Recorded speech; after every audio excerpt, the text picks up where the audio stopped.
Friend, welcome to selection expert. Last lectures में हम लोगों ने इलेक्ट्रिक फील्ड कैलकुलेट किया था due to an electric dipole in axial position and equatorial position. तो अब हम उसके आगे कंटिन्यू कर रहे हैं। तो आज की क्लास में हम लोग कैलकुलेट करेंगे torque due to an electric dipole placed in uniform electric field.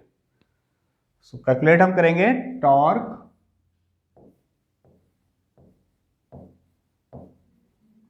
Due to an electric dipole placed in uniform electric field। तो आज की क्लास का ये हमारा मेन टॉपिक है। तो हम क्या करते हैं कि हमारे पास एक डाइपोल है और वो डाइपोल यूनिफॉर्म इलेक्ट्रिक फील्ड में रखा हुआ, मतलब इलेक्ट्रिक फील्ड लाइंस जो हैं वो इक्वली सेपरेटेड हैं, यूनिफॉर्मली हैं। तो हमने क्या किया कि मान लेते हैं कि जैसे ऐसे हमारी इलेक्ट्रिक फील्ड लाइंस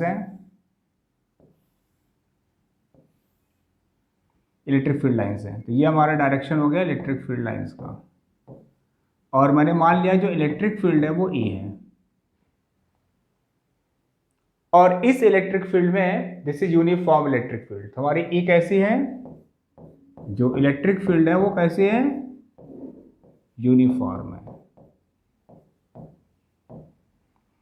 और इस यूनिफॉर्म इलेक्ट्रिक फील्ड में हमने एक डाइपोल प्लेस किया। तो मान लीजिए एक डाइपोल मैंने प्लेस किया, ये एक डाइपोल है और डाइपोल पे एक चार्ज होता है -q और दूसरा चार्ज होता है +q। तो ये हमारा एक इलेक्ट्रिक डाइपोल है जिस पे चार्जेस कितने हैं, -q और +q। और ये डाइपोल जो है इलेक्ट्रिक फील्ड की डायरेक्शन से, मान लीजिए मैंने this is the direction of electric field, इस इलेक्ट्रिक फील्ड की डायरेक्शन से थीटा डिग्री पर प्लेस्ड है। और ये भी मैंने एज्यूम किया ये जो हमारा डाइपोल है इसका जो लेंथ है, मान लीजिए dipole A B, length 2l जो है this is length of dipole. जो हमने डाइपोल कंसीडर किया है उसका लेंथ कितना है, 2l है। अब क्या करते हैं कि ये जो डाइपोल है इस पर एक चार्ज +q और एक चार्ज -q है। तो जब कोई भी चार्ज यूनिफॉर्म इलेक्ट्रिक फील्ड में रखा होगा, मान लिया हमारा एक चार्ज +q है, जब ये कोई चार्ज यूनिफॉर्म इलेक्ट्रिक फील्ड में रखा होगा then this charge will experience a force. तो ये चार्ज फोर्स एक्सपीरियंस करेगा, और ये कितना फोर्स एक्सपीरियंस करेगा, वी वांट टू फाइंड कितना फोर्स एक्सपीरियंस कर रहा है।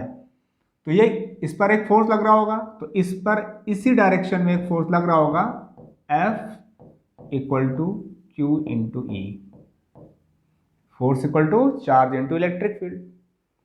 तो दिस फोर्स जो हमारा F = QE है, F = QE जो फोर्स है जो B पॉइंट पर लग रहा है, ये इलेक्ट्रिक फील्ड की डायरेक्शन में है। और दूसरा हमारा यहाँ पे चार्ज रखा हुआ -q, और इस -q चार्ज पे भी एक फोर्स लगेगा क्योंकि इलेक्ट्रिक फील्ड के अपोजिट डायरेक्शन में एक फोर्स लग रहा है। तो ये भी हमारा एक फोर्स है, इसकी वैल्यू भी होगा F = Q × E। लेकिन ये जो हमारा फोर्स है वो इलेक्ट्रिक फील्ड की अपोजिट डायरेक्शन में लगा हुआ है। अब क्या है कि हमारे पास जो डाइपोल है इस डाइपोल पे दो फोर्स लगे हुए हैं। एक फोर्स हमारा F = QE है और दूसरा फोर्स हमारा लगा हुआ F = QE, और दोनों ही फोर्स एक दूसरे के अपोजिट है। पहला वाला फोर्स इलेक्ट्रिक फील्ड के डायरेक्शन में है और ये वाला फोर्स हमारा इलेक्ट्रिक फील्ड की अपोजिट डायरेक्शन में है। तो अब क्या सिचुएशन हो गई, अगर हम इस डाइपोल को देखें तो सिचुएशन ये है कि इस डाइपोल पे अगर ऐसे कोई डाइपोल है तो इस पर एक फोर्स लगा हुआ है F = QE इस डायरेक्शन में, और इस पर एक दूसरा फोर्स लगा हुआ है F = QE इस डायरेक्शन में। मतलब ये डायरेक्शन ऑफ इलेक्ट्रिक फील्ड में है, ये इलेक्ट्रिक फील्ड के अपोजिट डायरेक्शन में है। तो सिंपल सी बात है, अगर कोई भी हमारे पास रॉड है उस पर मान लिया एक फोर्स इधर से कोई खींच रहा है, उतना ही फोर्स को इधर से खींच रहा है, दोनों इक्वल और अपोजिट फोर्स हैं।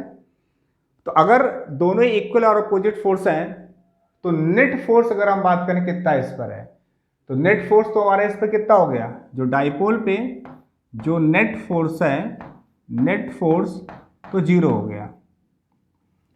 नेट फोर्स कितना है हमारा, जीरो। तो अगर किसी ऑब्जेक्ट पे दो इक्वल और अपोजिट फोर्स लग रहे हो, नेट फोर्स कितना हो गया, जीरो। तो अगर किसी ऑब्जेक्ट पर नेट फोर्स जीरो हो, तो मैंने आपको पहले के लेक्चर्स में शायद डिस्कस किया था, that is the condition of translatory equilibrium. तो अगर किसी ऑब्जेक्ट का नेट फोर्स कितना है, जीरो है, तो नेट फोर्स जीरो होने का मतलब जो ऑब्जेक्ट है वो ट्रांसलेटरी इक्विलिब्रियम में है। Translatory equilibrium means body cannot translate, body cannot translate। तो इस डाइपोल पे हमारा नेट फोर्स जीरो है, तो अगर इस डाइपोल पर नेट फोर्स जीरो है तो कोई भी ऑब्जेक्ट अगर उस पर नेट फोर्स जीरो है तो object can not translate. But इस पे क्या देखते हैं कि क्या हमारा नेट फोर्स तो जीरो है बट इक्वल और अपोजिट फोर्स, तो अगर किसी बॉडी पे दो इक्वल और अपोजिट फोर्स लगे हों then they will constitute a couple. So two equal and opposite forces कौन कौन से, एक हमारे पास क्यू ही है जो प्लस क्यू पे लग रहा है, this is along the direction of electric field. दूसरा हमारा माइनस क्यू लग रहा है, this is opposite to the direction of electric field. तो दो इक्वल और अपोजिट फोर्स इस डाइपोल पे लग रहे हैं, तो this two equal but opposite force will constitute a couple. तो क्या हुआ यहां पर, हमारे पास जो दो इक्वल और अपोजिट फोर्सेस हुए, two equal but opposite forces क्या करेंगे, ये two equal but opposite forces constitute a couple. Couple बनाएंगे which tries to rotate the dipole। ठीक है, तो ये जो इक्वल और अपोजिट फोर्स लगे हैं क्यूई और माइनस क्यूई दोनों ही, ये क्या करेंगे, इस डाइपोल को रोटेट करने की कोशिश करेंगे। They will try to rotate the electric dipole. तो ये डाइपोल को रोटेट करने का प्रयास करेंगे। तो अब अगर ये रोटेट करेंगे तो डाइपोल अगर रोटेट हो रहा है तो उस कंडीशन में क्या होगा, ये जो हमारे फोर्सेस हैं इसको रोटेट करेंगे, तो मान लेते हैं कि डाइपोल को अलाइन करने की कोशिश करेंगे in the direction of electric field. तो means they will try to align the dipole, try to align the dipole in the direction of electric field। तो कहने का मतलब ये हुआ कि हमारे जो दो इक्वल और अपोजिट फोर्स डाइपोल पर लग रहे हैं, they will try to rotate the dipole, और इस डाइपोल को रोटेट करने की कोशिश करेंगे और कोशिश करेंगे ये डाइपोल इलेक्ट्रिक फील्ड के डायरेक्शन में अलाइन हो जाए। तो मान ली किसी सिचुएशन में डाइपोल थीटा एंगल बना रहा है along the direction of electric field. ये देखिए डायरेक्शन ऑफ इलेक्ट्रिक फील्ड से जो डाइपोल है ये थीटा एंगल बना रहा है, थीटा एंगल। तो अगर दो इक्वल और अपोजिट फोर्स किसी ऑब्जेक्ट पे लगे हुए हैं तो उस ऑब्जेक्ट को रोटेट करने की कोशिश करेंगे। तो हमारा मेन एम ये है कि अगर वो रोटेट करने की कोशिश कर रहे हैं तो अगर ऑब्जेक्ट को रोटेट कर रहा है तो उस पर एक टार्क लग रहा होगा। Now we want to calculate torque. Okay, तो अगर हमें टॉर्क को कैलकुलेट करना है तो हम चाहते हैं कैलकुलेशन ऑफ टॉर्क। टॉर्क बोलें या हम कहेंगे मूवमेंट ऑफ फोर्स। तो देखना चाहते हैं इस पे कितना टॉर्क लग रहा है। तो हमें पता है कि जो टॉर्क होता है, टॉर्क क्या होता है? टॉर्क जो होता है फोर्स इंटू परपेंडिकुलर डिस्टेंस होता है। सो टॉर्क आपका होता है मूवमेंट ऑफ फोर्स। इसको हम लिख सकते हैं torque equal to force into perpendicular distance. तो ये हमारा टॉर्क का फॉर्मूला होता है। फोर्स के बारे में पता है, डाइपोल पे कितना लग रहा है Q इंटू ई, और परपेंडिकुलर डिस्टेंस हमें कैलकुलेट करना पड़ेगा। तो डायग्राम को आप देखें फिर से, तो यहाँ पर इस तरीके से डायग्राम था। इलेक्ट्रिक फील्ड ऐसे थी और इस इलेक्ट्रिक फील्ड में डाइपोल रखा हुआ है।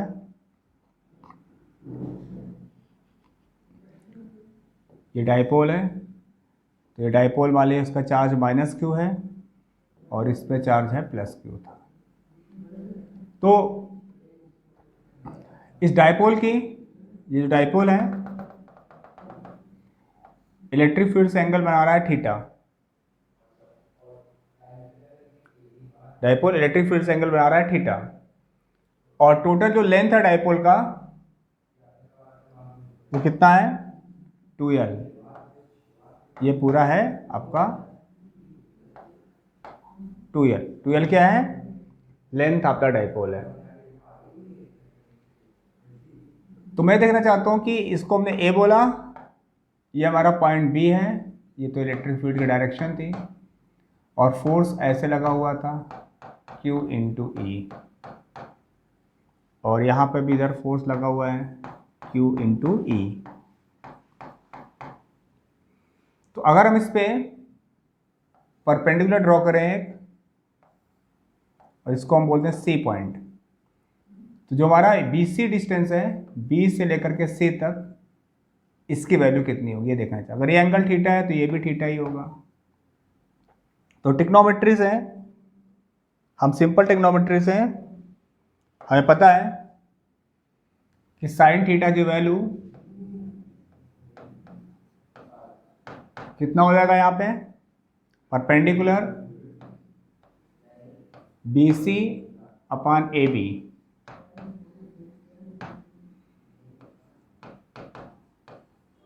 और जो BC है इसकी वैल्यू हमें कैलकुलेट करना है, और AB में पता है length of the dipole 2L है। तो यहाँ से मिल गया BC equal to 2L sine theta. तो इससे बात क्लियर है कि जो हमारे टॉर्क की वैल्यू होगा, इसको हम टॉर्क टाउ बोलते हैं। फोर्स हमारा क्या है? Q इंटू ई, और परपेंडिकुलर डिस्टेंस कितना हमारा? 2L sine theta. इसको हम रीअरेंज कर दें, 2QL इंटू ई साइन थीटा, और 2QL क्या होता है हमारा? ये होता है इलेक्ट्रिक डाइपोल मूवमेंट, जिसको हम P बोलते हैं। तो this equation becomes torque equal to PE sine theta. तो टॉर्क की वैल्यू कितना हो गया? PE sine theta. इसको अगर हम वेक्टर नोटेशन देना चाहें तो इस एक्सप्रेशन को ऐसे भी लिख सकते हैं, टॉर्क वेक्टर एक्सप्रेशन देखना चाहें तो इस एक्सप्रेशन को हम ऐसे भी लिख सकते हैं, torque equal to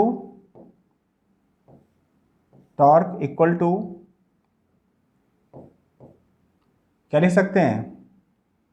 P vector cross of E vector. Torque को हम लिख सकते हैं torque vector equal to P vector cross of E vector, क्योंकि हमें पता है कि A क्रॉस B क्या होता है? ए बी साइन थीटा होता है। तो उस हिसाब से जो पी साइन थीटा है इसको वेक्टर नोटेशन में लिख सकते हैं पी क्रॉस ई। तो टॉर्क की डायरेक्शन क्या होगा, एक ऐसा वेक्टर है इसका डायरेक्शन जो पी और ई दोनों ही प्लेन के परपेंडिकुलर हो, ये हमारी टॉर्क की डायरेक्शन हो जाएगी। तो हम ये देखना चाहते हैं टॉर्क की मैक्सिमम वैल्यू कितनी होगी। तो अगर हम टॉर्क की मैक्सिमम वैल्यू चाहते हैं, टॉर्क मैक्सिमम इक्वल्स टू हो जाएगा पीई साइन थीटा मैक्सिमम। और हमें पता है साइन थीटा की मैक्सिमम वैल्यू कितना होता है, साइन थीटा की मैक्सिमम वैल्यू होता है 1। तो torque maximum equal to P E and this becomes 1। This is the maximum value of torque. कब होगा टॉर्क की value maximum, if theta equal to 90 degree. मतलब क्या हुआ कि ये जो डाइपोल है अगर इलेक्ट्रिक फील्ड के परपेंडिकुलर रखा हो तो उस कंडीशन में थीटा की वैल्यू कितना होगा 90 डिग्री, और जो ऑब्टेन्ड टॉर्क की वैल्यू कितना हो जाएगा मैक्सिमम, और मैक्सिमम टॉर्क हो जाएगा P इंटू ई। ले अगर डाइपोल इलेक्ट्रिक फील्ड के डायरेक्शन में ऑलरेडी अलाइंड है, थीटा इक्वल टू 0 है, तो टॉर्क 0 क्योंकि तब में टॉर्क की कोई जरूरत ही नहीं है। ओके, तो अब यहां से अगर हम देखें कि P की वैल्यू कितना होगा तो हम कह सकते हैं P equal to dipole moment, P equal to torque maximum divided by E. तो अगर हम बोलें कि इफ जो इलेक्ट्रिक फील्ड है इसकी स्ट्रेंथ है 1, यूनिटी हो जाए, तो उस कंडीशन में P इक्वल टू हो गया टाउ मैक्सिमम। मीन्स क्या हुआ इसका मतलब, इसका मतलब यह हुआ कि अगर कोई डाइपोल एक यूनिफॉर्म इलेक्ट्रिक फील्ड जिसकी स्ट्रेंथ यूनिटी है 1 है, और उस इलेक्ट्रिक फील्ड में एक डाइपोल इलेक्ट्रिक फील्ड के परपेंडिकुलर रख दिया जाए, तो इलेक्ट्रिक डाइपोल मोमेंट की वैल्यू न्यूमेरिकली जितना भी टॉर्क उस डाइपोल पे लगेगा उसका इक्वल हो जाएगा। तो मीन्स कह सकते हैं if electric dipole is placed perpendicular to the direction of electric field and the value of electric field strength is unity, then the value of the dipole moment is equal to the maximum torque applied. Okay? अभी तक हम लोगों ने calculate किया torque की value अगर कोई dipole जो है यूनिफॉर्म इलेक्ट्रिक फील्ड में प्लेस्ड है। तो अभी तक हमने जो भी कैलकुलेशन किया है ये मानते हो कैलकुलेशन किया है कि जो डाइपोल है वो यूनिफॉर्म इलेक्ट्रिक फील्ड में रखा है। लेकिन अगर डाइपोल यूनिफॉर्म इलेक्ट्रिक फील्ड में नहीं रखा होता, मतलब इलेक्ट्रिक फील्ड नॉन यूनिफॉर्म होती है, इलेक्ट्रिक फील्ड लाइंस जो हैं पैरेलल ना होती, कुछ उसमें डिस्टेंस जो सेम है वो सेम ना होता, तो उस कंडीशन में हमारे पास जो नेट फोर्स था वो 0 ना होता। और अगर नेट फोर्स 0 ना होता तो बॉडी रोटेट के साथ साथ ट्रांसलेट भी कर सकती थी। फिलहाल हमने जो पहले डेरिवेशन किया है इसमें ये माना है कि नेट फोर्स उसका 0 है, तभी हमारे पास कपल बना था इक्वल और अपोजिट फोर्स जैसे, और हमने टॉर्क कैलकुलेट किया P साइन थीटा। हम लोग एक न्यूमेरिकल कर रहे हैं इससे बेस्ड। तो क्वेश्चन ये है, एक इलेक्ट्रिक डाइपोल है जिसका डाइपोल मोमेंट P है। हमारे पास एक इलेक्ट्रिक डाइपोल है जिसका डाइपोल मोमेंट P है। अब इसके बाद क्या दिया है कि जो डाइपोल है वो यूनिफॉर्म इलेक्ट्रिक फील्ड ई में प्लेस्ड है। मतलब ये हमारे पास डाइपोल है, दिख रहा है -q + q एक डाइपोल है, और ये dipole uniform electric field E में प्लेस्ड है। तो ये डाइपोल है और ये इलेक्ट्रिक फील्ड है, और डाइपोल हमारा स्टेबल इक्विलिब्रियम में है। ऑब्वियस थिंग है क्योंकि डाइपोल हमारा इलेक्ट्रिक फील्ड के डायरेक्शन में अलाइंड है, तो उस कंडीशन पे मैंने अभी पिछले डेरिवेशन बताया था अगर थीटा 0 है तो डाइपोल पे कोई भी टॉर्क नहीं लगेगा, तो डाइपोल हमारा जो है स्टेबल इक्विलिब्रियम में है, रोटेटरी इक्विलिब्रियम में है, नो टॉर्क इज देयर। अब क्या किया कि अगर इस डाइपोल को मैंने थोड़ा डिस्प्लेस कर दिया, तो डाइपोल को मैंने मान लो डिस्प्लेस कर दिया, सिचुएशन ये हो गया इलेक्ट्रिक फील्ड अभी भी ई है, अब इस डाइपोल को थोड़ा डिस्प्लेस कर दिया और इलेक्ट्रिक फील्ड से थीटा डिग्री बनाते हुए है ये डाइपोल। और क्वेश्चन में ये भी गिवन है it's movement of inertia about centroidal axis is I. तो जो डाइपोल है इसका मोमेंट ऑफ इनर्शिया जो है इस डाइपोल का, इसके सेंटर के अबाउट मोमेंट ऑफ इनर्शिया दिया है आई है।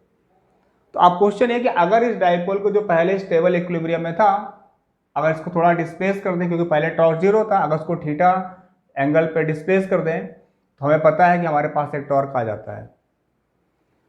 तो उस कंडीशन में ये जो डाइपोल है वो ऑसिलेट करने लगता है। तो अगर ये डाइपोल ऑसिलेट कर रहा है तो हमको कैलकुलेट करना है इसका टाइम पीरियड ऑफ ऑसिलेशंस क्या होगा। क्वेश्चन क्लियर हुआ? फिर से बता रहा हूँ, हमारे पास एक डाइपोल है, वो डाइपोल यूनिफॉर्म इलेक्ट्रिक फील्ड में रखा हुआ है और वो डाइपोल स्टेबल इक्विलिब्रियम में है क्योंकि उस पर कोई टॉर्क नहीं लग रहा पहले, क्योंकि यहां पर देखिए तो थीटा इक्वल टू 0 है। तो अगर थीटा इक्वल टू 0 तो उस पर कोई भी टॉर्क नहीं लग रहा है, नो टॉर्क। अगर टॉर्क 0 है, बॉडी क्या होगा? रोटेटरी इक्विलिब्रियम में होगा, मैंने पहले भी डिस्कस किया क्लासेस में। तो अब इसको क्या किया है, ये स्टेबल इक्विलिब्रियम में था, ये डाइपोल हमारा स्टेबल इक्विलिब्रियम में है।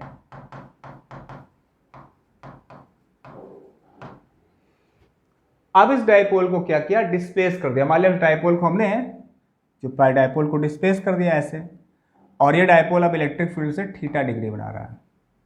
तो ऑब्वियस थिंग इस पर एक टॉर्क लग रहा होगा, टॉर्क इक्वल टू होगा P E sine theta. Dipole moment direction minus q to plus q charge होती है, तब डाइपोल मोमेंट इधर हो गया और इलेक्ट्रिक फील्ड इधर हो गया। तो इसका मतलब डाइपोल मोमेंट इलेक्ट्रिक फील्ड के बीच कुछ एंगल आ गया, तो हमारे पास टार्क होगा पी साइन थीटा। तो ऑब्वियस थिंग है कि अगर इसको हम इक्विलिब्रियम पोजीशन से डिस्टर्ब कर देंगे तब ये डाइपोल अपनी मेन पोजीशन की तरफ आने की कोशिश करेगा। तो कह रहा है इस कंडीशन में अगर हमारा डाइपोल ऑसिलेट कर रहा है अंडर स्मॉल ऑसिलेशन, मतलब अगर थीटा अगर बहुत ज़्यादा नहीं है, तो हमें बताना है कि इसका टाइम पीरियड कितना होगा। क्वेश्चन क्लियर हुआ गया? ओके। तो अगर हम डाइपोल को थीटा डिग्री पे रोटेट करें तो उस पर एक टॉर्क लगेगा, टॉर्क कितना लगेगा? P E sine theta. तो टॉर्क की वैल्यू हमारा कितना है? टॉर्क इक्वल टू हो गया P E sine theta. This is the value of torque. तो टॉर्क अगर हमारा पी साइन थीटा है तो ये जो टॉर्क है इसको हम बोलेंगे रेस्टोरिंग टॉर्क, रीस्टोर करने की कोशिश करेगा। क्योंकि डाइपोल हमारा अगर इलेक्ट्रिक फील्ड से, ये डाइपोल मोमेंट हो गया माइनस क्यू और प्लस क्यू, और ये इलेक्ट्रिक फील्ड की डायरेक्शन है। तो अगर डाइपोल इलेक्ट्रिक फील्ड से थीटा डिग्री बना रहा है, डाइपोल मोमेंट है, तो अब ये डाइपोल अगर इसको जो टॉर्क लेगा वो टॉर्क इसको अपने इक्विलिब्रियम पोजीशन की तरफ अलाइन करने की कोशिश करेगा। क्लियर? तो जो टॉर्क लग रहा है पी साइन थीटा है, but this is restoring torque. तो जो इसको अपने अलाइनमेंट करने की कोशिश करेगा ओरिजिनल कंडीशन में, इसको बैक करने की कोशिश करें, इसलिए मैंने इस टार्क का नाम दिया रेस्टोरिंग टार्क। और यहां पर मैंने एक रेस्टोरिंग टार्क में यहां पर मैंने एक माइनस साइन लगा दिया। क्या लगा दिया? Minus sign.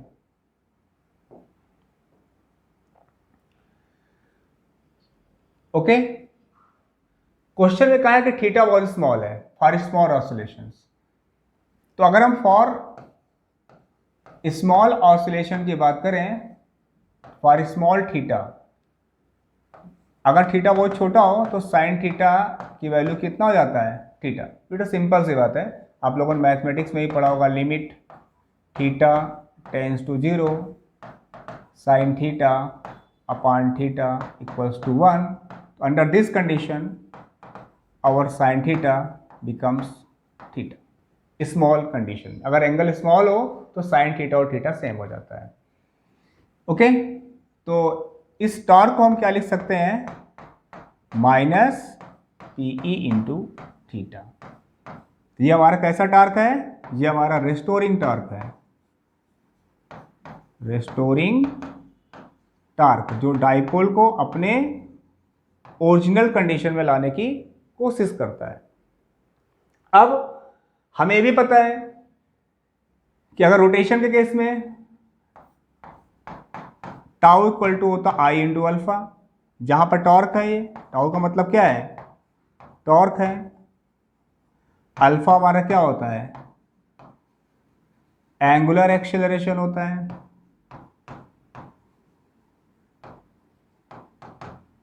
और आई हमारा होता है मूवमेंट ऑफ इनर्शिया। जैसे आपने न्यूटन्स लॉ पढ़ा होगा, ट्रांसलेशन में F equal to m a होता है, तो ट्रांसलेशन के केस में F equal to m a होता है न्यूटन्स लॉ। तो रोटेशन केस में जो फोर्स करता है वो टॉर्क करता है, मास की जगह मोमेंट ऑफ इनर्शिया करता है, और लीनियर एक्सेलरेशन की जगह पे एंगुलर एक्सेलरेशन करता है। तो सेम सिचुएशन रोटेशन में हम लिख सकते हैं। तो अगर हमारे पास इक्वेशन है tau equal to minus P theta, और यहाँ से हमारे पास इक्वेशन ऑफ मोशन हो गया, रोटेशनल इक्वेशन ऑफ मोशन कह सकते हैं, ये हमारा रोटेशनल इक्वेशन ऑफ मोशन है। और इन दोनों को अगर हम इक्वल कर दें तो हमारे पास क्या कंडीशन आएगी, tau equal to minus P theta, ये हमारा हो गया रेस्टोरिंग टार्क,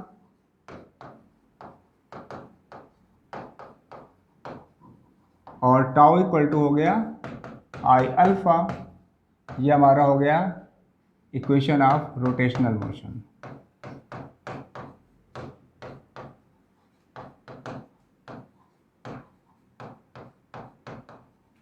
अब हम इन दोनों को इक्वेट कर दें तो क्या होगा, I alpha equal to minus P E into theta.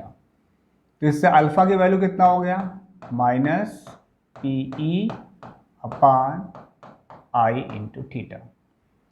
तो अल्फा की जो वैल्यू हमारा minus P E upon I into theta है, तो इसको हम कंपेयर करना चाहते हैं कंडीशन ऑफ एसएचएम से। किससे, condition of simple harmonic motion. तो सिंपल हार्मोनिक मोशन में क्या होगा, एक्सेलरेशन इक्वल टू होता है minus omega square into theta. अगर हम एंगुलर एसएचएम की बात कर रहे हैं तो कंडीशन ऑफ हम एंगुलर एसएचएम की बात कर रहे हैं, एंगुलर एसएचएम। तो एंगुलर एसएचएम में क्या होगा कि जो एंगुलर एक्सेलरेशन होता है, दिस इज एंगुलर एक्सेलरेशन,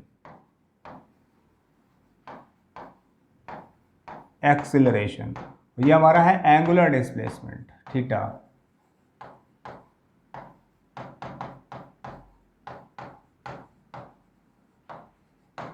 और ये ओमेगा, इसको बोलते हैं एंगुलर फ्रीक्वेंसी।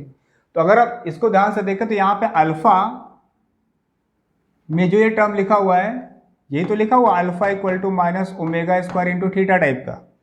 अगर इसको हम इस इक्वेशन से ध्यान से देखें तो जो ओमेगा स्क्वायर है उसकी जगह पे क्या लिखा हुआ है, ओमेगा स्क्वायर की जगह पे लिखा हुआ है पी ई अपान आई। तो ओमेगा कितना हो जाएगा, square root P E upon आई। और हमें पता है ओमेगा क्या होता है, ओमेगा हमारा होता है 2 pi by T time period. तो square root P E upon आई। तो अगर हम यहाँ से बोले कि टाइम पीरियड की वैल्यू कितना होगा, तो यहाँ से अगर हम टाइम पीरियड की वैल्यू निकालें तो टाइम पीरियड की वैल्यू निकल के आएगा, टाइम पीरियड की वैल्यू निकालना है तो 2 pi square root I upon P into E. This is the time period of oscillation, time period of small oscillation.